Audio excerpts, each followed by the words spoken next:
les hablaremos sobre valoración y examen físico de niño y adolescente. Mi grupo está conformado por Emilia Aguirre, Angelson Vargas, Santiago Cuchivagui, Jamie Argotti y quien les habla, Jenny Martínez. El objetivo general de nuestra presentación es realizar la valoración física integral de los sistemas musculoesquelético y el sistema tegumentario en niños y adolescentes, aplicando técnicas e instrumentos adecuados para identificar alteraciones tempranas y poder promover un desarrollo saludable. Hola, mi nombre es Jamie Argotti y en este video voy a explicar cómo se realiza la valoración y el examen físico del sistema musculoesquelético en niños y adolescentes. El sistema está formado por huesos, los músculos, las articulaciones, tendones y ligamentos, y su función principal es permitir el movimiento y mantener la postura. Evaluarlo correctamente nos ayuda a detectar alteraciones en el crecimiento, en la postura o en la fuerza muscular, que pueden afectar la movilidad o el desarrollo físico. El objetivo de esta valoración es observar el desarrollo, la alineación, la fuerza y la movilidad de los músculos y los huesos.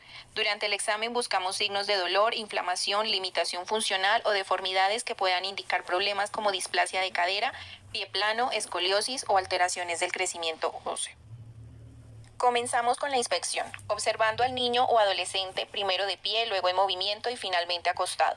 Miramos la postura general, que la cabeza esté centrada, los hombros alineados, la columna recta y que las caderas, rodillas y pies sean simétricos. Luego observamos la marcha, pidiéndole que camine normalmente en puntas y en talones. Esto permite valorar el equilibrio, la coordinación y la fuerza muscular. También se observa el tono muscular, si los músculos se ven firmes o flácidos y si hay asimetrías o deformidades visibles, como piernas arqueadas, rodillas juntas o desviaciones en la espalda. En los adolescentes hay que tener en cuenta los cambios del crecimiento rápido, que pueden generar molestias o alteraciones posturales temporales. Después realizamos la palpación, que consiste en tocar suavemente músculos, articulaciones y huesos para identificar posibles anormalidades. Comparamos ambos lados del cuerpo buscando calor, inflamación, crepitación o dolor. Palpamos los músculos para evaluar su tono y consistencia, las articulaciones para detectar aumento de volumen y los huesos para notar irregularidades o deformidades. Es importante explicar cada paso al niño o adolescente para generar confianza y evitar ansiedad durante el examen. A continuación, evaluamos movilidad y fuerza, el rango de movimiento de las articulaciones, pidiéndole al paciente que realice movimientos como flexionar los brazos, girar el cuello o doblar las rodillas. También se puede aplicar una ligera resistencia para medir la fuerza muscular.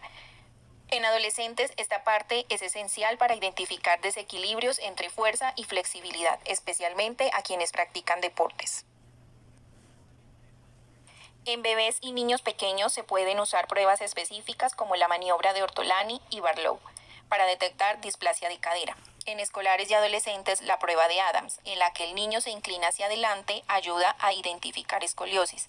Y en los deportistas jóvenes se valoran posibles lesiones o sobrecargas articulares.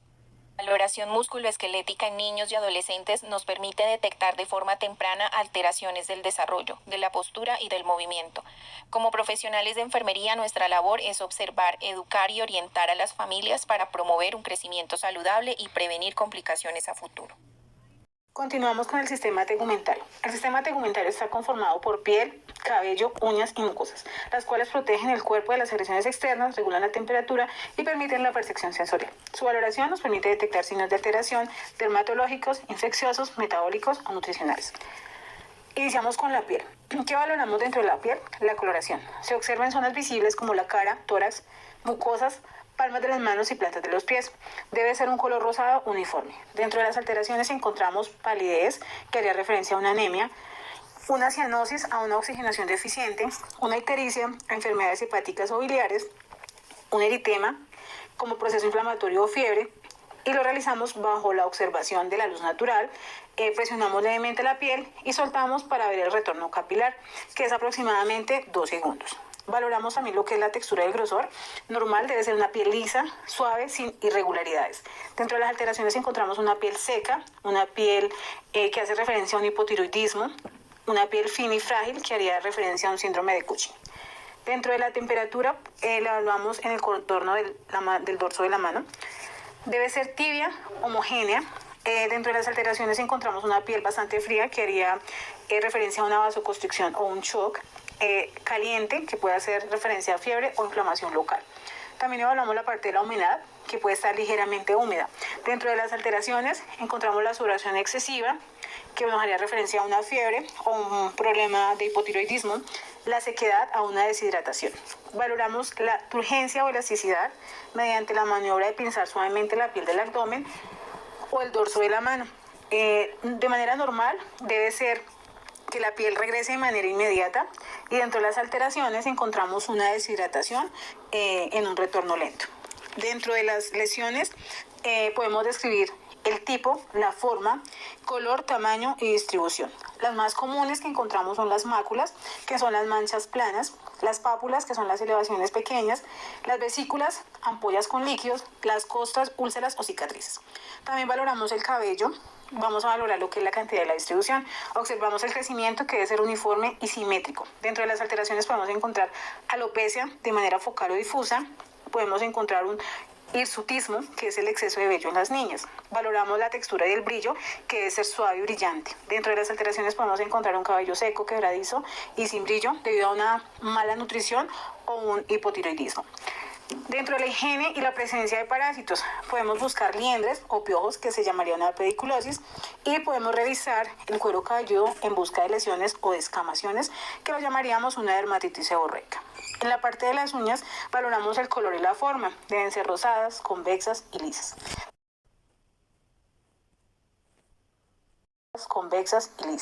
Dentro de las alteraciones encontramos uñas pálidas, cianóticas. Encontramos unas uñas en vidrio de reloj, que pueden reflejar una enfermedad pulmonar o cardíaca crónica. En higiene y resistencia podemos encontrar unas uñas limpias, firmes y sin grietas. En maniobra del llenado capilar presionamos el lecho ungueal y observamos el retorno del color, que debe ser aproximadamente en 2 segundos normal. Luego valoramos lo que es la parte de las mucosas, en la parte oral, conjuntival y nasal. ¿Qué valoramos? Coloración, debe ser rosadas e hidratadas, en alteraciones pálidas, cianóticas e ictéricas. Valoramos lo que es la hidratación, deben estar húmedas y secas, que nos harían referencia a una deshidratación o una fiebre prolongada. Valoramos la integridad, buscamos algún tipo de úlceras, lesiones herpéticas o aftas. En las alteraciones más comunes, por etapas encontramos que en los lactantes se puede presentar una dermatitis de pañal, que es eritema o irritación por humedad o roce. La recomendación, pues, cambiar el pañal con frecuencia y usar cremas de barrera. En niños encontramos el impétigo o pediculosis, que son las lesiones costrosas. Para continuar, les hablaremos sobre la displasia del desarrollo de cadera, una alteración musculoesquelética que puede presentarse en los lactantes y que, si se detecta a tiempo, tiene un tratamiento muy efectivo. ¿Qué es la displasia en el desarrollo de la cadera? Si observamos muy bien, en esta imagen es una alteración en la formación de la articulación de la cadera. En condiciones normales, la cabeza del fémur debe encajar perfectamente dentro del acetábulo, que es la cavidad de la pelvis. En la displasia, esta relación se encuentra alterada, donde la cadera puede estar inestable, subluxada o incluso totalmente luxada. Es decir, la cabeza del fémur no está bien colocada dentro de su cavidad, que pueden favorecer la aparición de displasia de cadera, entre ellos el sexo femenino, porque las niñas tienen mayor sensibilidad a la hormona relaxina, la posición podálica durante el embarazo o el parto, el antecedente familiar de displasia de cadera, el uso inadecuado de fajones o cobijas que limitan los movimientos de las piernas del bebé, y en general cualquier situación que mantenga las piernas del recién nacido extendidas y juntas por mucho tiempo. Aquí tenemos algunos signos y síntomas perceptibles para identificar la displasia del desarrollo de cadera. Como número 1, las caderas del bebé hacen un chasquido o un clic que se nota al tacto o se oye. Número 2, las piernas del bebé no tienen la misma longitud. Número 3, una cadera o una pierna no se mueve igual que la otra. Número 4, los pliegues de piel que hay debajo de las nalgas o en los muslos no se alinean correctamente. Número 5, el niño cojea cuando empieza a caminar. Las dos maniobras para la detección de displasia de cadera son la maniobra de Barlow, que se utiliza para detectar si la cadera es inestable o se puede luxar, y la maniobra de Ortolani, que se usa para comprobar si una cadera luxada puede volver a su lugar.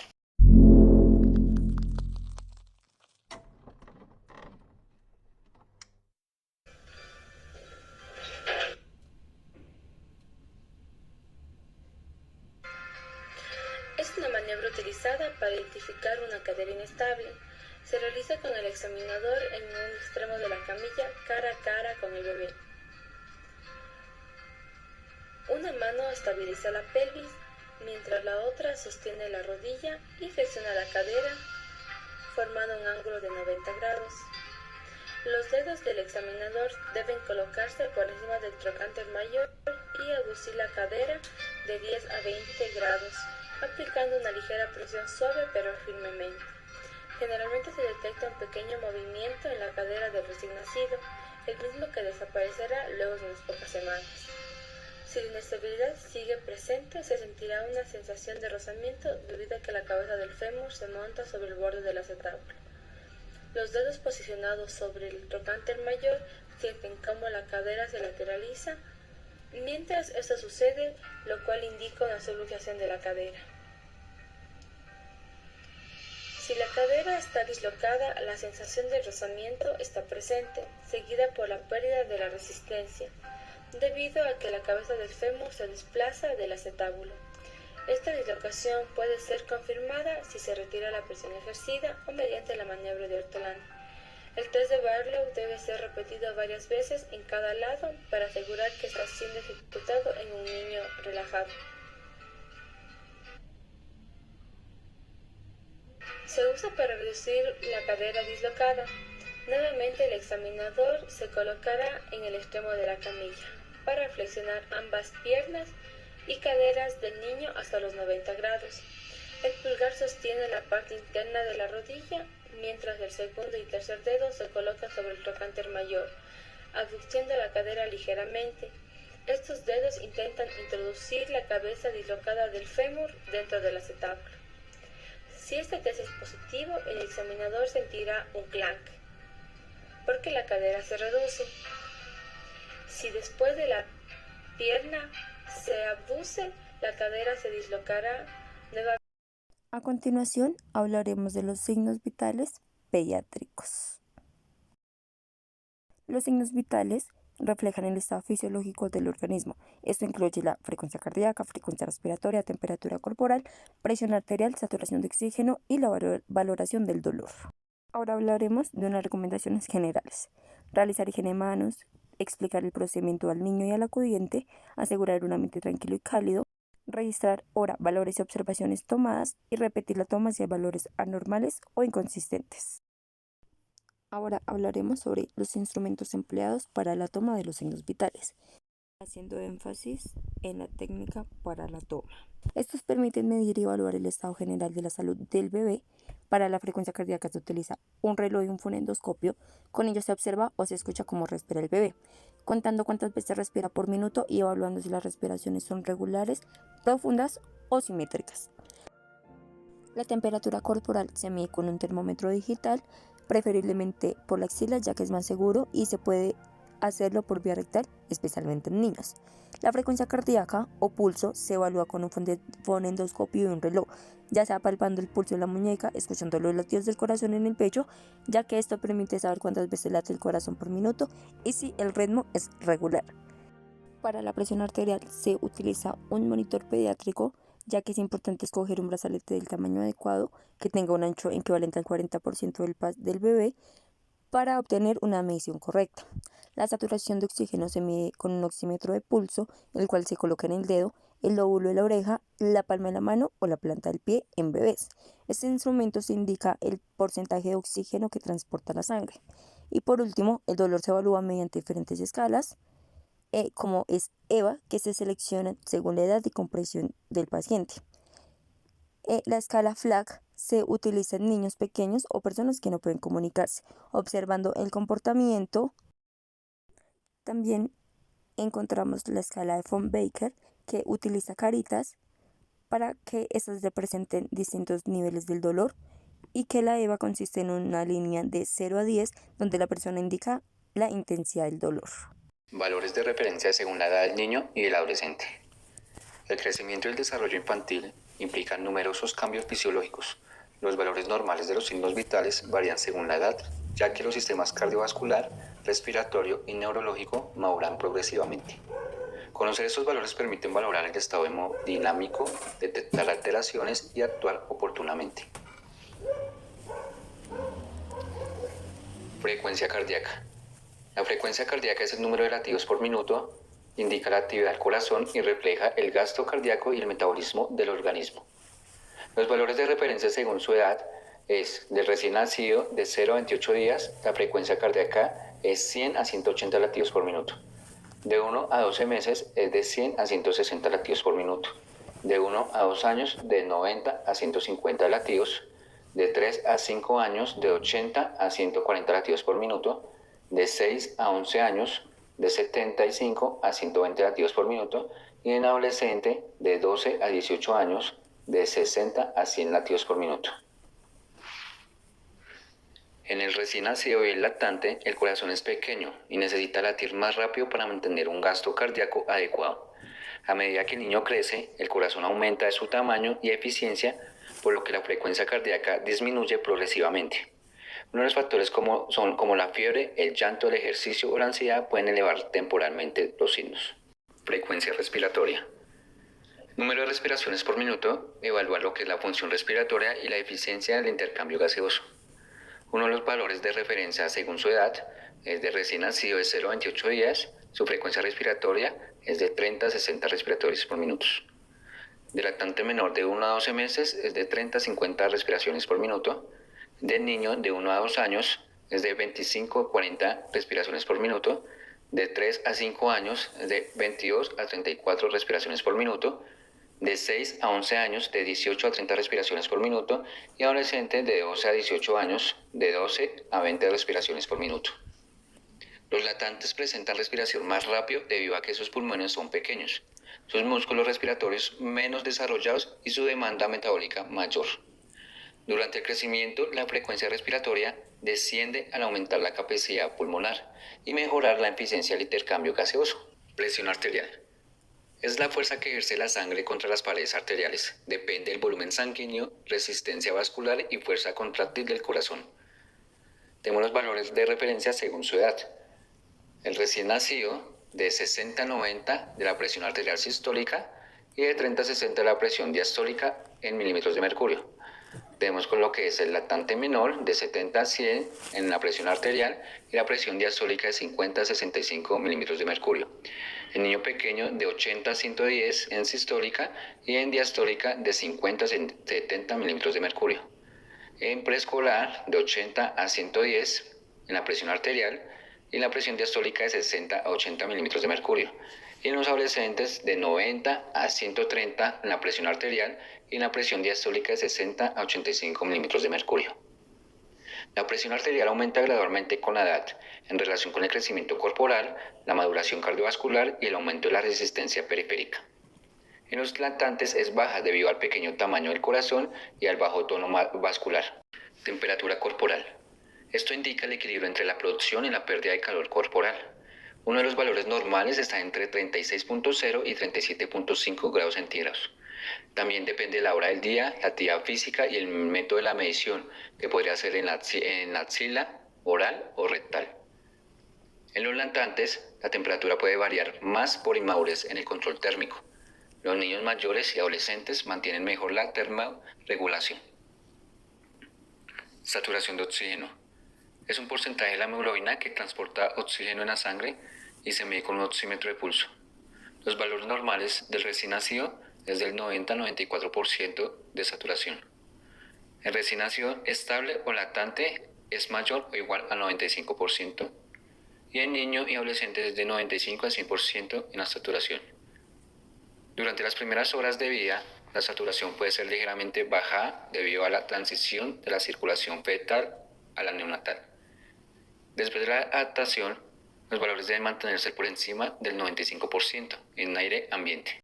Una saturación menor de 94% es signo de hipoxemia.